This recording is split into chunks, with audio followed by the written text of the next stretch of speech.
आपने सुना होगा, ये यूपी है भैया, यहाँ सब कुछ मिलता है। और ये सिर्फ कहावत नहीं, यह सच है। राम की जन्मभूमि से लेकर कृष्ण लीला के स्थल तक, अकबर के किले से लेकर अंबेडकर की नीति तक, यूपी का हर रूप में भारत का एक छोटा सा दर्पण है। उत्तर प्रदेश भारत का सबसे बड़ा राज्य न सिर्फ पॉपुलेशन में है, बल्कि इतिहास, राजनीति और धर्म और संस्कृति में भी है। आज हम सफर करेंगे उत्तर प्रदेश का, और अपन इस सफर में वो रूप देखेंगे जो अक्सर हेडलाइन के पीछे छुप जाता है। उत्तर प्रदेश यानी नॉर्थर्न प्रोविंस। 1950 में जब भारत एक गणराज्य बना, तब यूनाइटेड प्रोविंस का नाम बदल कर रखा उत्तर प्रदेश। ये नाम बताता है इसकी भूमि का, उत्तर का प्रमुख क्षेत्र। अगर यूपी एक अलग देश होता तो ये दुनिया का 5वां सबसे बड़ा कंट्री बनता पॉपुलेशन के हिसाब से। 24 करोड़ लोगों से ज्यादा लोग यहाँ रहते हैं। ज्योग्राफी की बात करें तो यहाँ मिलेगा इंडो गैंगटिक प्लेन, भारत की सबसे उपजाऊ जमीन। गंगा, यमुना, घाघरा जैसी नदियां इस राज्य की रगों में खून की तरह बहती है। यूपी का इतिहास 4000 साल पुराना है। यहाँ मिलते हैं हड़प्पन सभ्यता के कुछ चिन्ह, और यहाँ बने थे पहले महाजनपद जैसे कोसाला, माला और काशी। अशोका का मौर्य साम्राज्य यहाँ तक फैला। गुप्ता एम्पायर का गोल्डन एज भी यहीं था। फिर आए मुगल्स, अकबर का फतेहपुरी सीकरी और शाहजहां का ताजमहल। सबने यूपी को इतिहास का एपी सेंटर बनाया। ब्रिटिश एरा में यहाँ के लोगों ने 1857 की क्रांति शुरू की। मंगल पांडे, रानी लक्ष्मीबाई और बेगम हजरत महल, सबने यूपी की मिट्टी से जंग का आगाज किया। अगर भारत धर्मों का देश है तो यूपी उसका हृदय है। यही है राम की जन्मभूमि अयोध्या, कृष्ण की कर्मभूमि मथुरा और शिवा का नगर काशी।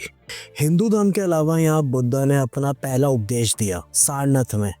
जैन धर्म के तीर्थंकर यहाँ पैदा हुए। इस्लाम की बात करें तो अलीगढ़, लखनऊ और बरेली शहरों ने गंगा जमुनी तहजीब को जन्म दिया। आस्था यहाँ की रूह है। चाहे रामनवमी हो या ईद, सब यहाँ एक सा बनाते हैं। उत्तर प्रदेश की राजनीति भारत की राजनीति का फाउंडेशन कहलाती है। देश के प्रधानमंत्रियों में से कई यहाँ से निकले। जवाहरलाल नेहरू, इंदिरा गांधी, अटल बिहारी वाजपेयी और नरेंद्र मोदी जी ने भी यहीं से चुनाव लड़ा। यहाँ की पॉलिटिक्स कास्ट, रिलीजन और डेवलपमेंट के कॉम्प्लेक्स मिक्स पर चलती है। समाजवादी पार्टी, बहुजन समाज पार्टी और भारतीय जनता पार्टी, तीनों ने यहाँ राज किया है। यूपी जीतो, दिल्ली जीतो, यह कहना गलत नहीं होगा। यूपी के पास है एक अजीब सी विरासत जो हिंदू और मुस्लिम, अंतक और आधुनिक सबको एक साथ जोड़ती है। बनारस की गलियां हो या लखनऊ का तहजीब, यहाँ हर कोना एक कहानी कहता है। कथक जैसे क्लासिकल डांस फॉर्म्स यहाँ जन्मे। उर्दू अदाब ने यहाँ लखनऊ को नजाकत का शहर बनाया। रामलीला से लेकर ताजमहल तक यह राज्य एक जिंदा म्यूजियम है। आप यूपी जाकर वापस भूखे नहीं लौटेंगे। यहाँ का खाना दिल से बनता है। अवधी बिरयानी, बनारसी पान, लखनवी कबाब, कानपुर की चाट, सबका अपना स्वाद है। भाषा की बात करें तो यहाँ बोली जाती है हिंदी, भोजपुरी, अवधी, ब्रज, बुंदेली। हर भाषा अपने साथ एक संस्कृति लेकर आती है। विवाह गीत, काजरी, बिरहा, यहाँ गाने सिर्फ संगीत नहीं, संस्कार है। यूपी एक तरफ अग्रेन इकोनॉमी का बेस है तो दूसरी तरफ इमर्जिंग इंडस्ट्रियल हब भी बन रहा है। नोएडा, ग्रेटर नोएडा और लखनऊ जैसे शहरों में आईटी और इंफ्रा का बूम है। Expressway, defence corridors, medical colleges, airports, यहाँ डेवलपमेंट के नए मैप्स बन रहे हैं। लेकिन दूसरी तरफ बेरोजगारी, रूरल पॉवर्टी, माइग्रेशन भी एक रियलिटी है। आज का यूपी सिर्फ इतिहास का घर नहीं, बल्कि नए भारत का मॉडल भी बन रहा है।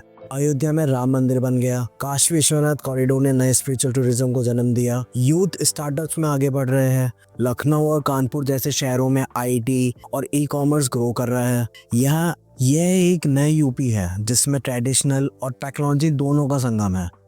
उत्तर प्रदेश, जिसे हम अक्सर सिर्फ एक पॉलिटिकल हेडलाइन के रूप में देखते हैं, असल में भारत का एक आईना है। राम से लेकर राहुल तक, कृष्णा से लेकर कार्तिकेय तक, कल्चर से लेकर कॉमर्स तक, ये राज्य हर उस नैरेटिव का हिस्सा है जो भारत को डिफाइन करता है। यह था हमारा सफर भारत के दिल उत्तर प्रदेश के साथ। अगले एपिसोड में मिलेंगे एक नए राज्य के साथ, नए रंगों के साथ। तब तक के लिए जय हिंद। अगर आपको ये वीडियो अच्छी लगी तो लाइक करें, शेयर करें और सब्सक्राइब करें और बेल आइकन प्रेस करना ना भूलें। मिलते हैं अगले राज्य के अंदर।